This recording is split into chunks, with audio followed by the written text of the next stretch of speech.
안녕하세요.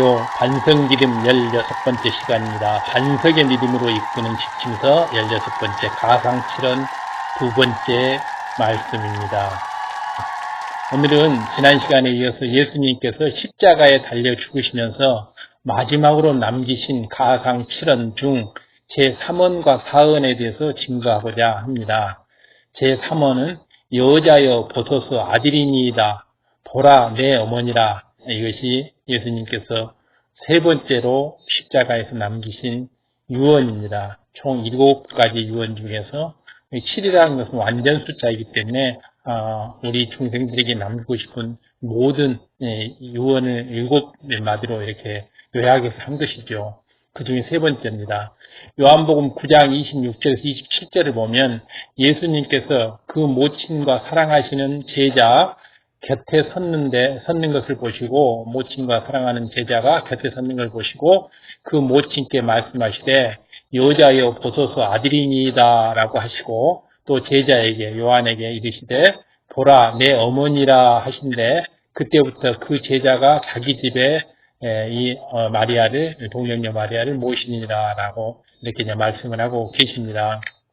바로 요한복음에 나와 있는 말씀이죠. 이것이 가상칠언 세 번째 말씀입니다. 그러면 예수님께서 동정녀 마리아에게 여자여 보소서 아들이니이다 라고 이렇게 말씀하신 이유는 무엇일까요? 여기서 아들이란 예수님 자신을 의미하시는 것이 아니라 곁에 선 제자 요한을 가리키는 것으로서 마리아에게 요한을 아들처럼 여기라고 말씀하신 것입니다. 즉 동정녀 마리아에게 요한을 아들처럼 여기라 이렇게 말씀하신 겁니다. 예수님께서 마리아에게 여자여, 이제 동정녀를 부르는 것이고, 보소서 아들이니이다. 그래서 옆에 서 있는 요한이 아들이다라고 이렇게 지칭을 해주는 거죠. 아들처럼 여기라고 말씀을 하긴 하죠. 그리고 요한에게는 동정녀 마리아를 내 어머니라라고 말씀하시면서 제자 요한은 그때부터 동정녀 마리아를 예수님의 유언에 따라서 요한의 집, 자기 집에 모시고 어머니처럼 늘 섬기며 살았습니다. 우리가 기억해야 할 것은 예수님께서 마리아에게 여자여 하고 부르셨다는 사실입니다. 이것은 너무 중요한 얘기입니다. 예수님께서 이 세 번째 말씀, 유언을 하실 때 이 세 번째로 말씀하신 여자여라고 하는 것은 굉장한 이런 그 영적인 의미를 가지고 있습니다. 그래서 난해구절, 영적인 말씀을 우리가 잘 풀어서 양식을 삼아야 되겠습니다. 본문 26절에 모친이라고 한 것은 예수님께서 동정녀 마리아를 모친이라고 부르셨다는 말씀이 아니고 제자 요한이 자신의 입장에서 기록한 것입니다. 요한복음에 기록한 거죠. 성경을 살펴보면 예수님께서 동정녀 마리아를 어머니라고 부르신 기록은 단 한 번도 나와 있지 않습니다. 전 성경을 다 통틀어 봐도 동정녀 마리아를 예수님께서 어머니라고 부른 기록은 전혀 없습니다. 바로 이것이 굉장히 중요한 의미를 지니고 있습니다. 그래서 세 번째 이 가상칠언이 나온 거죠. 예를 들어 요한복음 2장에 물로 포도주를 만드실 때 마리아를 향해서 여자여 하고 이렇게 부르셨습니다. 여자여 아직 내 때가 아직 이르지 않았느니라 이렇게 얘기하죠. 동정녀 마리아가 물로 포도주를 만들어 달라고 할 때, 이는 동정녀 마리아가 결코 예수님의 어머니가 될 수 없었기 때문에 예수님께서는 아직 공생의 전이라 할지라도 바로 동정녀 마리아를 어머니라고 부르시지 않았던 겁니다. 예수님은 하나님의 본체이시므로 하나님이 피조물인 동정녀 마리아를 어머니라고 부를 수가 없는 거죠. 어머니가 될 수가 없는 거죠. 처음부터. 예수님은 하나님과 근본 하나이시며 삼위일체 하나님과 같은 삼위일체 하나님 중에 한 분이시죠. 창조주 하나님께서는 어머니가 있을 수 없습니다. 하나님은 영원 전부터 영원 후까지 스스로 계신 분, 출애굽기 3장 14절에 나오죠. 누군가 하나님을 낳은 것도 아니고 하나님을 만들어낸 것도 아닙니다.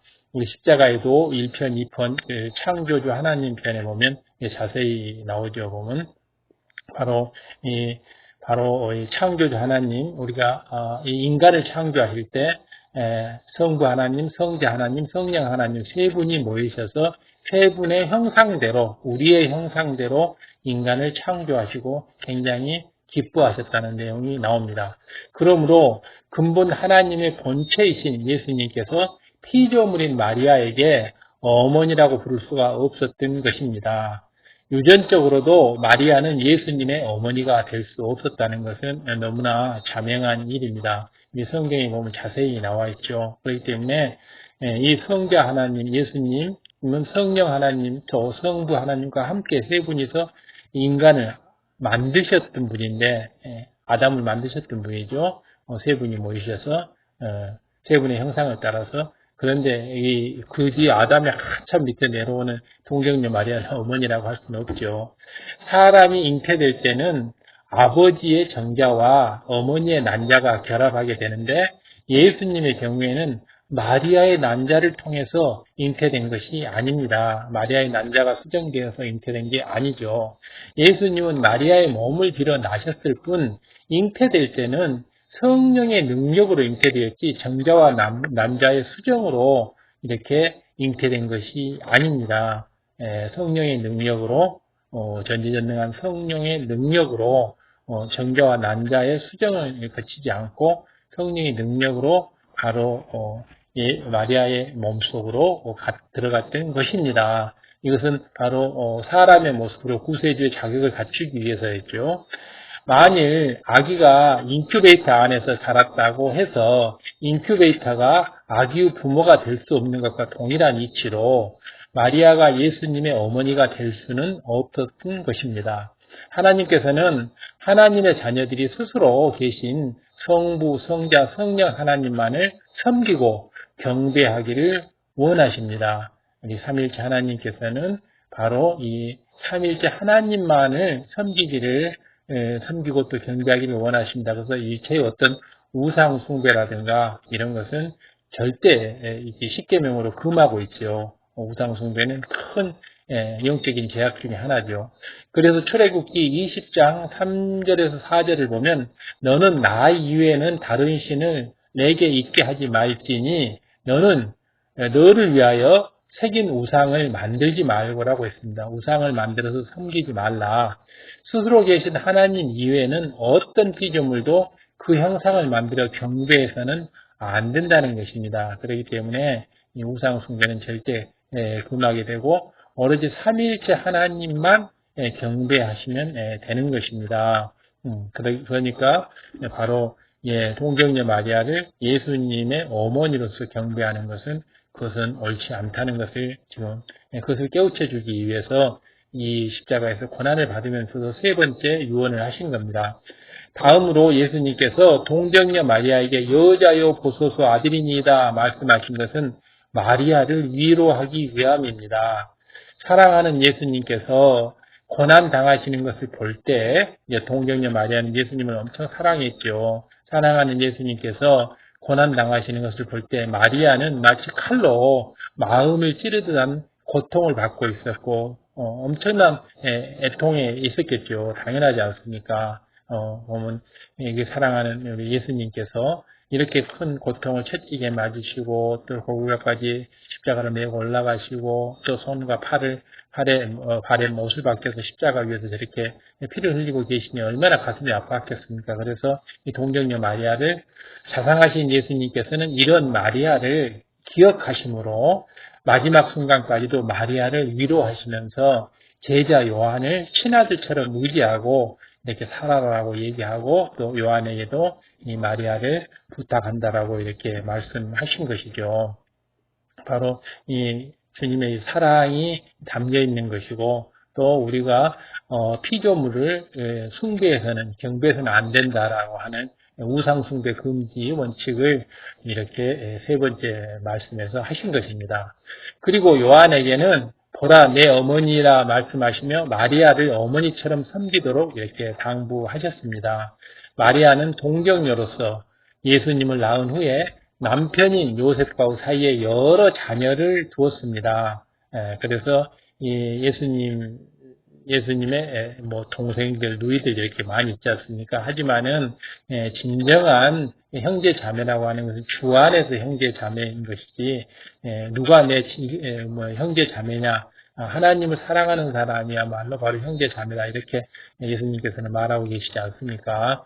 그래서 많은 자녀가 있었지만은 진짜 자녀는 바로 이제 이렇게 예수님께서 요한을 지정해 주는 거죠. 그러나 예수님께서는 마리아의 자녀들에게 부탁하지 아니하시고 우리 육의 자녀들한테 부탁하지 아니하시고 제자 요한에게 즉 영의 자녀에게 부탁하셨던 것입니다. 여기서 우리는 우리의 참된 소속이 어디인지를 깨달아야 합니다. 우리의 참된 가족, 참된 형제, 자매는 과연 누구인가? 바로 참된 우리의 부모, 자식, 형제는 누구인가? 이것을 얘기하는 겁니다. 육에 사는 사람들은 당연히 아니고 영에 사는 사람들이 바로 참된 나의 형제 자매죠. 빌립보서 3장 20절에 보면 오직 우리의 시민권은 하늘에 있는지라 거기서 구원하는 자 곧 주 예수 그리스도를 기다리노라 한 대로 구원받은 우리는 하늘의 시민권을 가진 천국 백성입니다. 이 땅의 백성이 아니죠. 이 땅은 원수마귀 사단이 지배하는 육의 세상이므로 바로 이 땅의 사람들은 원수마귀 사단의 자녀가 되어서 마귀의 자녀가 되어서 움직이기 때문에 우리의 참 자녀가 참 형제가 될 수가 없습니다. 주님을 영접함으로 이름이 천국의 생명책에 기록된 우리의 아버지는 하나님이시며 우리의 참된 형제자매는 주를 믿는 하나님의 자녀들입니다. 우리의 참된 자매는 우리 주님을 믿는 하나님의 참 자녀들입니다. 그러면 왜 하나님을 아버지라고 하는 것인가? 왜 하나님을 아버지 하나님 이렇게 하는 것인가? 이 부분은 굉장히 중요한 얘기입니다. 그래서 이런 영적인 말씀의 뜻을 우리가 잘 알므로 인해서 십자가의 도를 깨우쳐갈 수가 있는 것입니다. 이는 우리 생명의 근원이 하나님께로서 왔기 때문에 하나님을 아버지라고 부르는 겁니다. 우리의 몸을 낳은 것은 육의 부모지만은 근본적으로 우리 육의 부모의 정자와 난자도 하나님께서 주시는 것입니다. 하나님께서 아담을 만드셨고 하나님께서 바로 우리 부모들에게 정자와 난자를 주셨고 또 잉태되게 하셨기 때문에 우리가 태어난 것입니다. 결국은 아버지 하나님이 우리의 영의 부모이십니다. 아버지의 아버지, 또 그 아버지의 아버지 이렇게 계속 거슬러 올라가면 결국 우리 모두의 조상은 아담입니다. 인류의 시조인 아담의 생명은 어디서 왔느냐? 하나님께로부터 왔지요. 하나님이 아담을 만드셨고 아담의 생기를 불어넣어서 생명을 주셔서 우리의 조상 아담을 만드셨기 때문에 결국은 하나님께서 우리를 만드신 것입니다. 하나님께서 만든 아담을 통해서 우리가 쭉 대를 이어서 우리가 이 땅에 출생할 수 있었기 때문에 결국은 하나님께서 우리를 만드신 것입니다. 하나님께서 친히 아담의 몸을 만드시고 그 안에 생기를 불어넣으셨으니 근본적으로는 우리 생명은 하나님으로부터 온 것입니다. 근본적으로 우리 생명은 하나님으로부터 온 것입니다. 또한 사람이 결혼하여 자녀를 낳는다고는 해도 하나님께서 허락하지 않으시면 생명을 잉태할 수가 결코 없죠. 잉태된 아이에게 영혼을 주시는 것도 하나님의 소관입니다.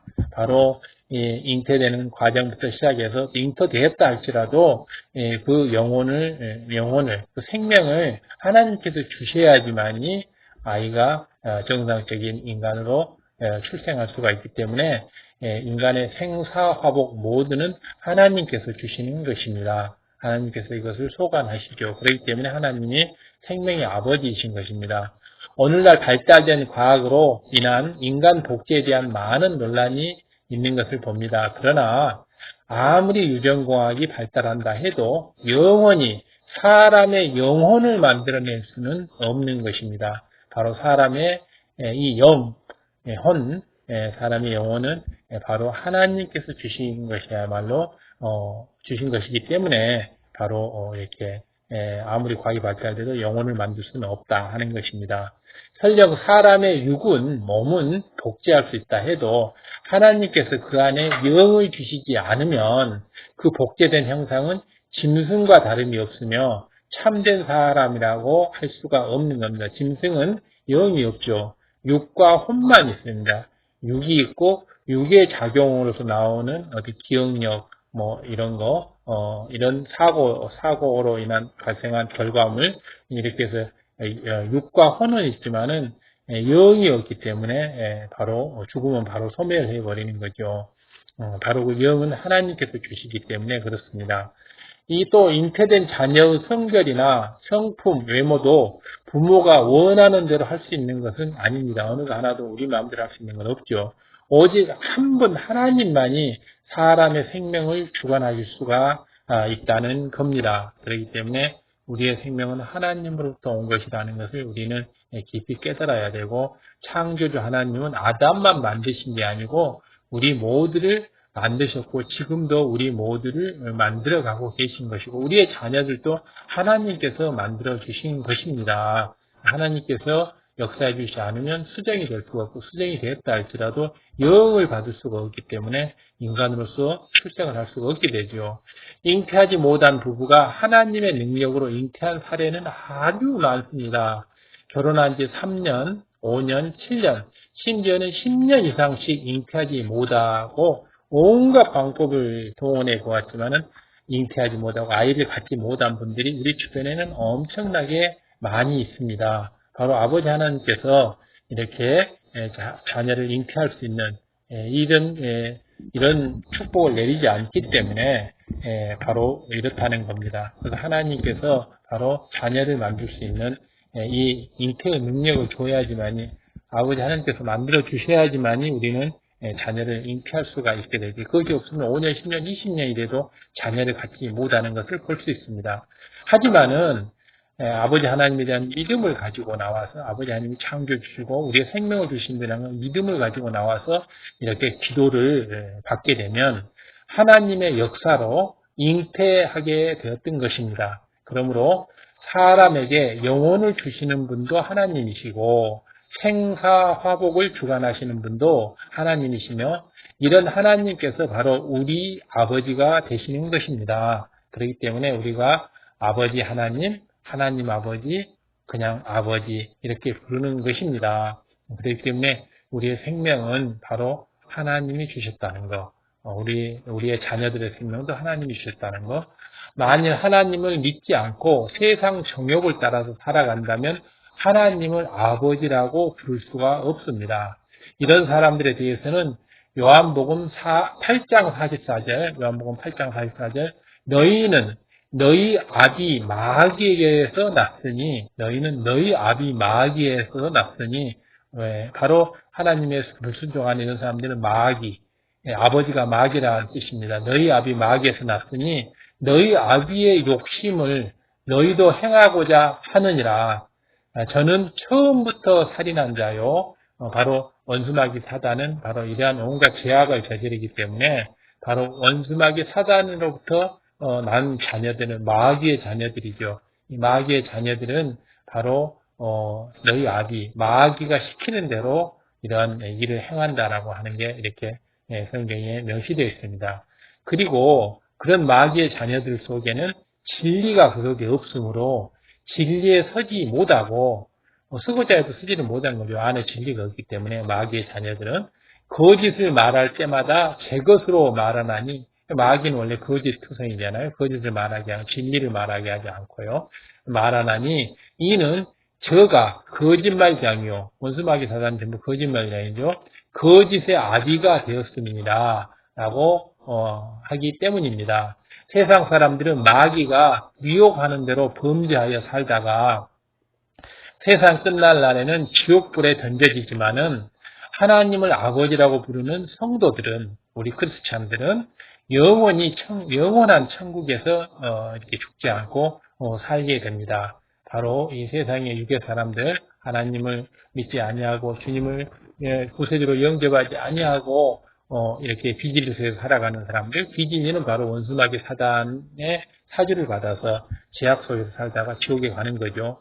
그러니 이 땅에서는 서로 혈연 관계로 맺어진 가족이라고 해도 주님을 믿지 않은 가족들은 천국에서 영원히 할 수 있는 것이 아닙니다. 아무리 가족이라 해도 이 땅에서는 주님을 믿지 않으면 지옥을 가야 되고, 주님을 믿고 주님의 말씀대로 순종해서 주님을 닮은 형상으로 우리 자신을 변화시켜 나가면 우리는 천국에 가서 사는 거죠. 아무리 가족이라 할지라도 죽고 나서는 서로 이렇게 달라지는 거죠. 마태복음 12장 50절을 봐보면 예수님께서도 누구든지 하늘에 계신 내 아버지의 뜻대로 하는 자가 바로 내 형제요 자매요 모친이라고 합니다. 바로 내 형제 자매 모친은 바로 누구냐 하면 하늘에 계신 아버지의 뜻대로 하는 자라고 얘기했습니다. 마태복음 12장 50절, 마태복음 12장 50절. 바로 하나님의 뜻대로 영적으로 살아가는 사람들, 진리로 살아가는 사람들이 바로 우리 형제자매 모친이란 말입니다.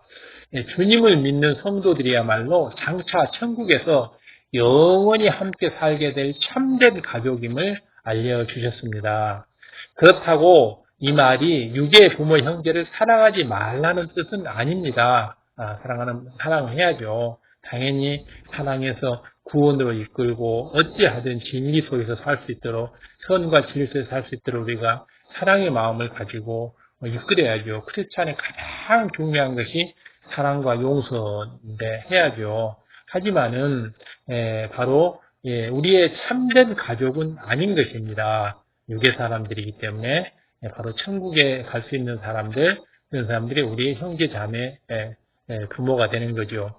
육의 가족을 당연히 사랑하고 섬기기는 하되 그 사랑이 하나님 앞에서 합당한 영적인 사랑이어야 합니다. 육적인 사랑이어서는 안 된다는 것이죠.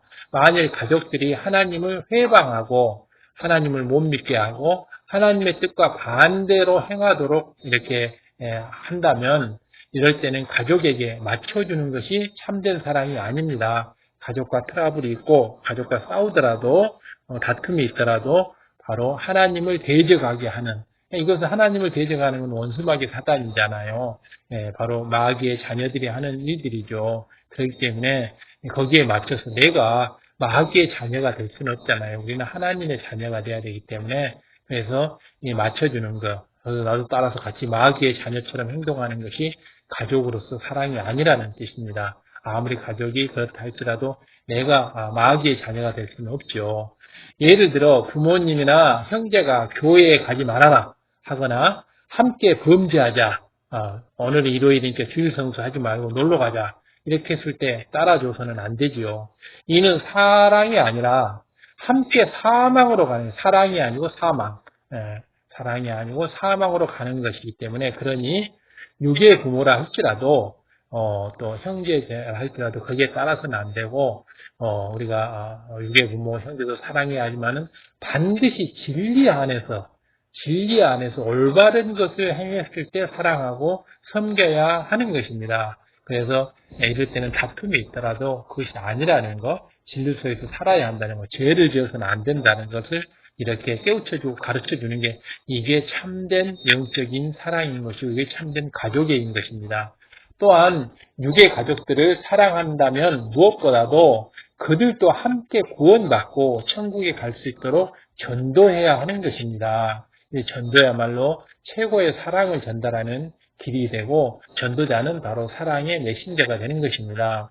그래서 영원한 천국에서 함께 살 수 있는 진정한 가족, 바로 영적인 가족, 천국에서 함께 살 수 있는 가족이 진정한 가족이 되는 것이고, 바로 천국에서도 가족으로 살 수 있는 이 길을 제시하는 것이 바로 진정한 가족애를 바라는 것이지, 육의 가족들에게 해서 사망으로 같이 가자, 같이 마귀의 자녀들이 되어서 함께 범죄하자, 이런 것을 가족애라고 포장해서 거기에 따라가서는 안 될 것입니다.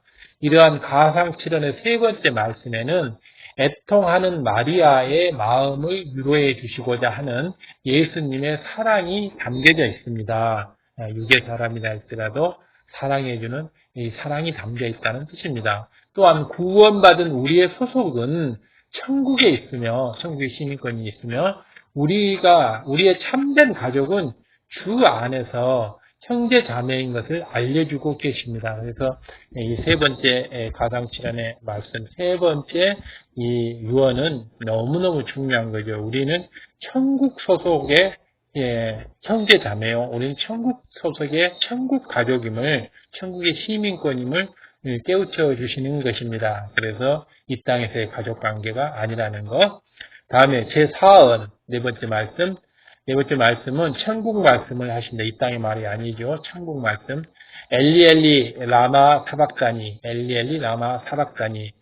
마태복음 27장 46절을 보면 제9시쯤에 예수께서 크게 소리질러 가라사대 엘리 라마 사박다니 하시니, 이는 곧 해석을 하자면 나의 하나님 어찌하여 나를 버리셨나이까, 나의 하나님 어찌하여 나를 버리셨나이까 하는 뜻이라고 했습니다. 엘리 나의 하나님 라마 사박다니 어찌하여 나를 버리셨습니까 하는 이런 천국 말입니다.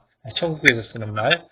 마가복음 15장 25절에는 때가 삼시가 되어 십자가에 못 박히니라 하였으니, 예수님께서는 십자가에 못 박혀 혹독한 고통을 받으신 지 6시간째 지금 매달려서 고통을 받고 계셨다는 것을 알 수 있습니다. 혹자는 어찌하여 나를 버리셨나이까 하신 말씀을 예수님께서 심한 고통으로 인해서 하나님을 원망하시는가 보다라고 오해하기도 합니다. 이것은 정말 육적인 생각이고, 육신의 생각이고, 바로 영적으로 이게 성령의 감동 감화를 받지 못한 사람들이 육적인 생각을 이렇게 하는 것이고, 자신의 입장에서 생각하는 것이지, 이건 절대 사실이 아닙니다. 예수님이 하시는 이런 모든 일들은 영계의 사건들이고 영적인 의미를 전부 지니고 있는 것입니다. 그렇기 때문에 이 감동 감화 속에서, 성령의 감동 감화 속에서 영적인 해석을 할 줄 알아야 됩니다. 그렇기 때문에 이런 난해 구절을 풀 때는 이 작구에 이렇게 얽매여서 육적인 생각으로 해석을 할 것이 아니고, 바로 깊은 기도를 통해서 성령의 감동 감화를 받아서 성령님께서 풀어주시는 이런 영적인 해석을 하고 영적인 의미를 깨달아야 하는 것입니다. 그래서 예수님께서는 하나님을 원망하신다거나 이런 일이 결코 없죠. 고통으로 인해서 탄식하는 것, 이런 것은 결코 아닙니다. 예수님께서는 이 땅에 오시기 전부터 이미 앞으로 되어질 일을 다 아셨고, 만세전에 아신 일 아닙니까? 인간을 창조하면서 십자가의 고통에 대해서 다 아셨습니다.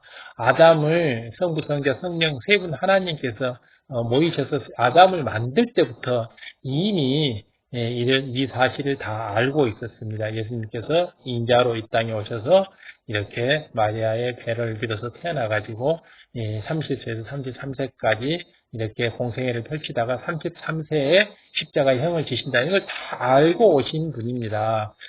그래서 삼위일체 하나님이시죠. 그러면서 아버지의 섭리를 이루기 위해 기꺼이 십자가의 길을 택했던 것이죠. 사랑으로서. 더구나 모든 고통이 끝날 때가 다 되었는데, 이제 마지막 끝인데, 이제 와서 하나님을 원망하신다고 하는 건 말이 안 되잖아요.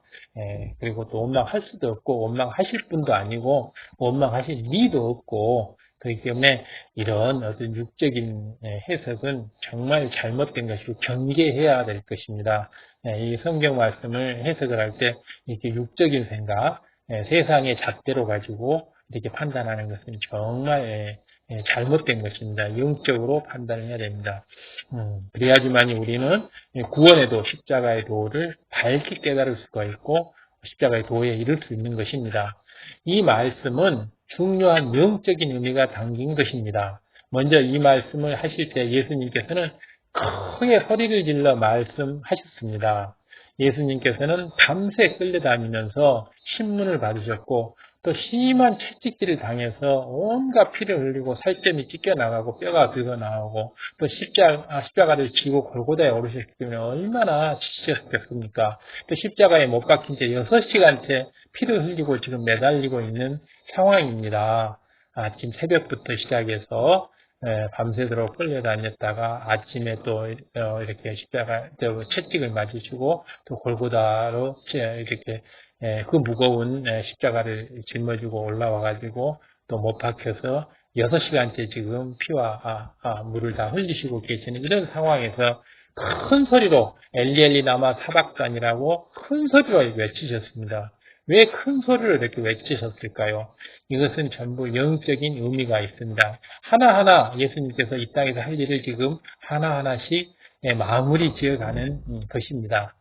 이처럼 큰 소리로 지를 만한 육적인 기운도 남아있지 않는 상황이었고, 또 힘을 다해 큰 소리를 한다고 하는 것도 있을 수도 없는 일이지만은 마지막으로 이곳에서 해야 될 일이 있기 때문에 이렇게 큰 소리로 말씀하신 것입니다. 모든 사람들이 이 말을 듣고 왜 예수님께서 하나님께 버림받으셔야만 했는지, 왜 참혹한 십자가에 못 박히셔야만 했는지 이런 것을 깨닫기를 원하셨기 때문에, 그래서 큰 소리로 엘리 엘리 라마 사박단이라고 이렇게 큰 소리를 외친 것입니다. 큰 소리로 외친 거죠. 그 기운이 없고 힘이 없는 속에서 조그맣게 한 것이 아니고, 바로 예수님께서 하나님께 버림받아야 될 이유, 또 참혹한 십자가에 못 박혀야 할 이유, 바로 이것은 죄인의 몸으로 이렇게 섰기 때문입니다. 예수님은 원래 죄가 없으시지만 우리의 죄를 대신 짊어졌기 때문에 심한 중죄인이 이 순간에는 되어 있는 거죠. 그 당시 예수님께서는 저주받은 십자가에 달리시기까지 하나님으로부터 철저하게 버림받은 상태였습니다. 왜냐하면 우리 죄를 모두 한 몸에 모았기 때문에 죄란 죄는 다 지금 짊어지고 계신 죄인의 몸이지 않습니까? 그래서 이는 죄인된 모든 인류의 죄를 한 몸에 모아가지고 모든 그 형벌을 받으시고 그 죄를 모두 탕감해버리고 이렇게 대속하기 위해서 이렇게 모든 죄를 한 몸에 받아서 철저하게 하나님으로부터 이 버림을 받고 있는 그런 순간이었습니다. 바로 십자가에 못 박힌 지 6시가 이제는 곧 이제 마무리가 되죠. 6시간째 있기 때문에 바로 이러한 중요한 의미가 있습니다. 율법의 저주로 인해서 하나님으로부터 버림받을 운명이었기에 바로 죄를 한 몸에 전부 졌기 때문에, 죄가 내 몸에 전부 들어왔기 때문에 이런 버림받은 운명이었기 때문에 예수님께서 대신 저주를 받아야 했고, 그래서 하나님으로부터 철저하게 외면당하고 그 순간만큼은 버림을 받으신 것입니다. 지옥으로 갈 수밖에 없는 우리를 구원하기 위해서 천국으로 또 인도하기 위해서 예수님께서는 대신 모든 죄를 몸 안에 안고 이렇게 지금 이 십자가 형벌을 당하고 있는 상황이기 때문에 이로서는 모든 죄가 그 몸에 있기 때문에 죄가 없는 의인의 이런 축복을 받을 수가 없었던 것입니다. 그렇기 때문에 그 당시 아버지 하나님께서도 눈물을 흘리면서 외면을 하셨고 그 철저하게 모든 죄 하시면서 버림을 받으셨던 것입니다. 바로 이런 의미를 모든 사람들이 알 수 있도록 예수님께서는 온 힘을 다해서 모든 힘을 다 모아서 큰 소리로 외쳤던 것입니다. 성경을 살펴봐 보면 예수님께서는 하나님을 부르실 때 항상 친근하게 아버지여라고 부르셨습니다. 우리 가상칠언의 첫 번째 말씀도 아버지여 저들을 사해 주옵소서라고 아버지라고 부르는데, 왜 하필이면 이대목에 와서 이렇게 아버지라고 부르지를 못하고 나의 하나님 이렇게 부르셨을까요? 여기에도 굉장히 중요한 의미가 있습니다. 영적인 의미가. 지금 마지막 예수님이 이 땅에 오신 이 구원의 도 십자가의 도를 이루는 마지막 중요한 시기에 있었기 때문에 한마디 한마디 행동 하나하나 모든 것 하나하나가 중요한 영적인 의미를 갖고 있고 영계의 일 마무리해가는 과정입니다. 자, 그런데 유독 본문에서만큼은 나의 하나님이라고 부르신 이유는 바로 저주받은 죄인의 입장에서 하나님을 부르시는 것이기 때문입니다. 예수님은 인류의 모든 저주를 대신 지시고 죄인의 신분으로 십자가에 달리셨으니 거룩하신 하나님을 감히 아버지라고 부를 수가 없는 것입니다. 그렇기 때문에 죄를 지은 죄인들은 하나님을 아버지라고 부르면 안 되는 것입니다. 그냥 하나님이라고 불러야 됩니다. 죄를 짓고 있으면 그 죄를 회개하고 용서받기 전까지는 하나님 아버지, 아버지 하나님, 아버지 이렇게 불러서는 안 되는 것입니다. 그냥 하나님, 주여 이렇게 불러야 되는 것이지, 죄를 온전히 회개하고 용서받지도 못한 사람이 감히 하나님 아버지, 아버지 하나님 아버지라고 부르면 그것은 절대적인 잘못된 것입니다. 그렇기 때문에 바로 죄인의 신분으로서는 바로 하나님을 아버지라고 불러서는 아니 되는 것이고, 그렇기 때문에 이때 나의 하나님이라고 아버지라고 부르지 않으셨던 것입니다. 여러분도 마찬가지입니다. 주를 믿는다 하면서도 여전히 죄 가운데 살 때는 하나님의 자녀로서 당당하게 기도할 수가 없는 겁니다. 하나님의 자녀. 즉, 아버지라고 부르면서 기도하면 안 됩니다. 죄를 짓고 용서를 받는 그런 참회 기도를 할 때는, 회개 기도를 할 때는 하나님 아버지 이렇게 기도하면 안 됩니다. 그냥 하나님, 주님 이렇게 기도해야 됩니다. 하나님의 뜻대로 살지도 않고 하나님의 대적 원수마귀 사단이 미혹하는 대로 살아가면서 간음하고 시기질투하고 원망하고 미워하고 이렇게 하면서 기도할 때 하나님 아버지 이렇게 하면 안 된다는 것입니다.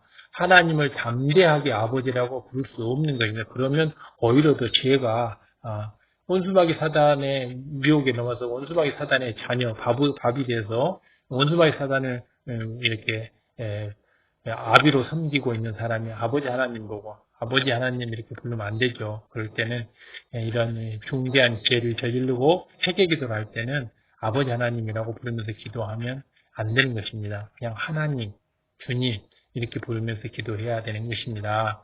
이것을 명심하고 있어야 될 것입니다. 바로 그런 의미에서 바로 예수님께서도 이 순간만큼은 죄를 온몸에 진 죄인의 입장에서 정말 아버지라고 부르지 못하고 하나님이라고 불렀던 것입니다. 이처럼 예수님께서 하늘의 모든 영광을 다 버리고 죄인들과 같이 버림받으신 이유를 깨닫게 하시고자 예수님께서는 있는 힘을 다해서 큰 소리로 이렇게 말씀하셨던 겁니다. 하나님께서 왜 나를 버리신 줄 아느냐? 우리들에게 하는 말씀이죠. 내가 이처럼 버림받은 것은 바로 너희를 사랑하여 너희 죄를 대속하기 위함이라. 내가 바로 대속하고 있기 때문이라. 모든 사람들에게 알려주시기 위함입니다. 그렇기 때문에 이 엘리엘리나마 사박단이라는 이 삼언을 이렇게 들으면서 우리는 예수님의 이러한 심정, 그리고 정말 이제 예수님께서 우리의 죄를 전부 대속하기 때문에 더 이상 범죄치 않겠다, 더 이상 죄를 짓지 않겠다라는 이런 우리의 결의, 각오가 반드시 있어야 할 것입니다. 이것이 바로 구원의 도, 십자가의 도인 것입니다. 또 한 가지 중요한 이유가 있는데, 하나님께서 죄인들을 위해서 독생자까지 내주신 것만도 여전히 많은 사람들이 알지 못하고, 이걸 알지 못하고 또 세상과 짝해서 사망의 길로 가고 있고 죄를 짓고 있기 때문에 주님이 이렇게 우리를 위해서 십자가에 못 박히는 그 순간까지도 여전히 죄를 버리지 못하고 우리 죄를 전부 대신해서 이렇게 십자가에서 고통을 당하고 있는데도 불구하고 또 우리는 계속 죄를 지어가고 있기 때문입니다. 모든 영혼들이 예수님께서 십자가에 달리신 이유를 알아서 구세주로 영접을 하고 생명을 얻기를 원해서 큰 소리를 외치신 것이고, 이제 더 이상은 죄를 짓지 말아라. 내가 지금까지 죄는 내가 계속해 가지만 더 이상의 앞으로 죄는 짓지 말아라. 바로 이런 메시지를 전달하기 위해서입니다. 예수님께서 우리의 죄를 인해서 버림받으셨고 십자가에서 달려 죽으셨다는 것은 마음 중심에서 이것을 우리가 믿는다면 더 이상 죄 가운데 거하지 말고 어둠 속에 더 이상 살지 말고 거룩하게 구별된 삶을 살면서 빛 가운데 살면서 하나님을 아버지라고 부를 수 있는 자녀가 되어야지 않겠습니까? 원수마귀 사단의 자녀로서 살면서 하나님을 아버지라고 부르지도 못하고 이렇게 어둠 속에서 부끄러운 삶을 살다가 그렇게 고통스럽게 살다가 바로 지옥으로 끌려가면 얼마나 이게 비참하고 어리석고 불쌍한 일입니까? 바로 이런 것을 위해서 예수님께서 우리들에게 알려주기 위해서 이 말씀을 하신 것입니다. 또한 십자가의 도를 세상에 열심히 전파하여 진리를 알지 못하고 사망으로 가는 많은 영혼들을 구원의 길로 인도해야 합니다. 우리가 해야 할 일은.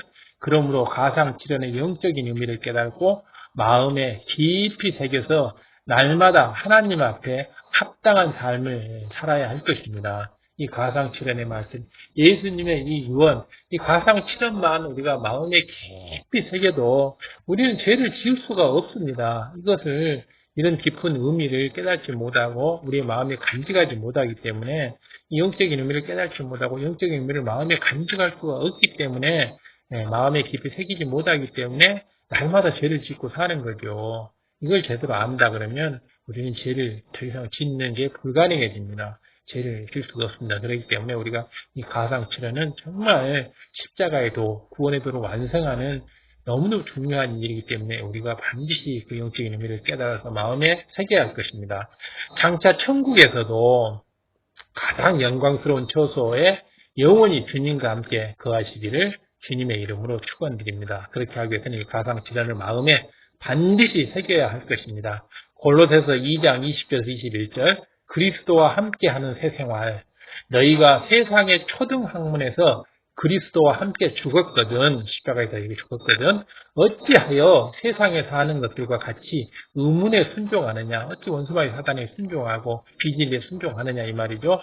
그런 것들은 그런 범죄 행위들은 붙잡지도 말고 노타치 터치 붙잡지도 말고 캐치 붙잡지도 말고 맛보지도 말고 테이스트 이게 맛보려고도 하지 말고 맛배기도 보려고 하지 말고 만지지도 하면 만지지 타치도 하지 말라. 이게 굉장히 중요한 얘기죠. 이런 세상의 비진리, 이런 죄, 범죄 행위 이런 것들은 붙잡지도 말고 맛보지도 말고 만지지도 말아라. 붙잡으려고 생각하지도 말고 맛보려고도 하지 말고 만지려고도 하지 말아라. 바로 이런 말입니다. 바로 이런 것, 이 말씀을 전달하기 위해서 예수님께서 엘리 라마 사박단이라고 해서 이렇게 큰 소리로 우리를 외쳐주셨던 것입니다. 즉 다시 말해서 너희들은 세상의 범죄, 비진리 이런 것들은 붙잡지도 말고 맛보지도 말고 만지지도 말아라 라고 우리에게 전달해 주는 것이고 대신 깨끗한 삶을 살아서 바로 아버지 또 주님이 계신 바로 이 세루살렘 천국에서 가장 좋은 세루살렘까지 함께 오기를 바라고 또 많은 우리 형제 자매들을 세루살렘까지 함께 인도하고 전도하고 선교하기를 바라는 이런 마음에서 엘리야니나마 사박단이라고 이렇게 유언을 남기신 것입니다. 이러한 마음을 우리는 깊이 깨달아서 예수님의 유언을 반드시 지켜야 할 것입니다. 육의 부모의 유언도 지켜야 하는데 예수님의 유언을 지켜야죠. 예수님의 7가지 유언 중 3은 여자여 모친이라다 여기서 참된 가족이 누군가를 들었고 제4은 엘리야니나마 사박단을 통해서 죄를 지으면 안 된다는 것을 우리는 들었습니다. 이것을 마음에 새기고 꼭 주님을 뵐 수 있는 우리가 되었으면 좋겠습니다.